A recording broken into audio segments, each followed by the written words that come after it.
One of the great things about being a cleaner is it gives you a real insight into how the universe actually works. You spend all your time dealing with rubbish and detritus. A lot of it is dust. Dust is often ignored for the most part, which is as it should be. No one wants it. You can't do anything with it. It just keeps appearing almost out of nowhere. That's entropy right there, the second law of thermodynamics or whatever it is. Everything regressing to the means, into atomic and subatomic particles. Subatomic particles aren't dust though. They're too small, and really atomic particles are too small too, but dust gives you a bit of a picture. I asked ChatGPT about it, as you do, and it told me that dust is made up of stuff like soil, bits of pollution, organic matter, minerals and combustion, that is burnt fossil fuels, which you'd think was already covered by pollution. But I don't think that's a complete list, but it does show that dust is all sorts of stuff just being chucked out or falling off other things and stuff like that. Decomposition. It's what you end up with when everything is just left alone and allowed to just dissolve in its own natural pace. Everything turns into dust in the end, and then smaller and smaller bits until, I suppose, there's nothing left. Not really sure how it works. But there's always lots of bits of other rubbish. Since I work in a shopping centre, I often see receipts scattered about. What people do is they pay for their shopping, then they push their trolleys in everyone's way to peruse their receipt like it's a legal document. Then when they get to their cars, they throw them away. Not everyone does that, of course, but enough do to supply receipts for me to have to pick up. What that tells me is people are all worried about what they're paying at the register, but as soon as that's worried about, they just don't want to know about it. They only want receipts to see if it adds up, and if it does, it doesn't matter anymore. But the numerically most numerous bits of rubbish I have to pick up are cigarette butts. I swear smokers are pigs. They treat the whole bloody world as their ashtray. Sometimes people will just get all the butts that they've got in their car ashtray and just chuck them out the side. You've even got people who are so bloody lazy and unconcerned, they can't be bothered to push their butts the few centimetres from where they've stubbed them out on the rubbish bin lid to the hole in the middle of the lid to go into the bin. What that tells me is that there's a sizable majority of people in the world who just don't give a fuck. People so full of themselves that there's no inconvenience for them unless it's to them. People who just chuck stuff out don't think about it anymore as long as it's gone from them. And these people get to vote. Whatever the rubbish is though, it's a solid guarantee that there will always be more. Cleaning is more like maintaining a standard of cleanliness and hygiene at a certain acceptable level, because otherwise it'll get out of control.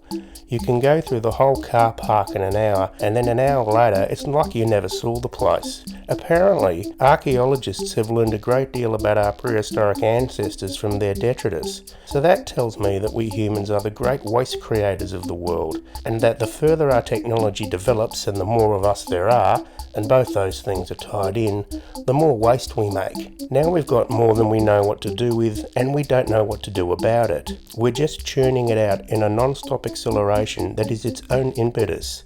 Maybe we were always just the sex organs of waste, that's our purpose in existence, to take what's there and to go through it and dispose of the used or unwanted matter until the world is consumed. Maybe we have evolved to be the engine of the next great extinction, as unwittingly as the volcanoes that did for the Permian. It's one way of looking at it. But as for the cleaner, our role is to be in the background, make sure the place doesn't get so grubby even smokers notice and get upset. So being a cleaner shows me that the world is maintained by little people like me that no one cares about much. That's not entirely true. A lot of people at work are very friendly and considerate, but for the most part it's other workers there. Occasionally a customer will take the time to compliment me, and that's great when they do that. They don't have to, they're just being nice, and I always appreciate it when they are. We could all use a lot more of that.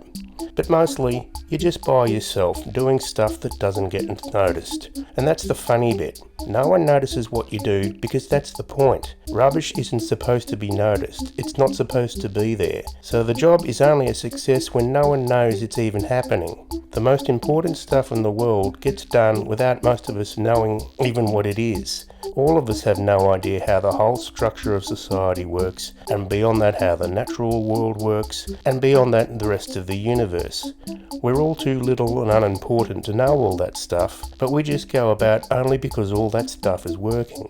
The slightest change in the composition of the atmosphere could wipe everything out, so it's only because it's just balanced we evolved in the first place, let alone started smoking. That's how unimportant we are. And of course, cleaning the toilets gives you a real insight into how people work at the most fundamental level. I've found that on average, men are grubby and women are messy, so there's a difference right there. Also, women spend more time in the casies and there's more of them doing it. It's often hard for me to get into the ladies to do the cleaning because I'm waiting and waiting for them to empty, and just when there's only one person in there left, someone else shows up. I've got no idea why women like going to the dunnies so much, but I see it, so it's obviously happening. Chaps are more likely to leave their mark behind in the toilet or under the urinals. It's a bit embarrassing to see how many blokes out there are poor aims. The thing is right there in front of you, just point your willies at it and get it done, but that seems like too much of an ask for some blokes. Being a cleaner isn't a bad job. In fact, the sort of daily, low-level cleaning I do is some of the easiest work I've ever done. Wish I'd gotten into it earlier. But it's a classic Sisyphean task. It never ends. It goes on and on. No matter how much work you do, no matter how hard you work, the job itself will never end, and it doesn't matter if it's you or anyone else doing it. It has to be done, but it can never be completed.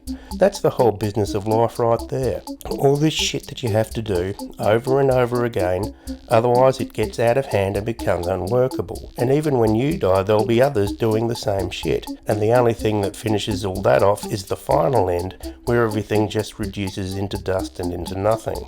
But you'll never be there to see it. As far as we're concerned, it's all about just going on and on and on until we turn to dust, while all around us everyone just keeps going on and on and on. It's ridiculous and pointless, and we do it anyway.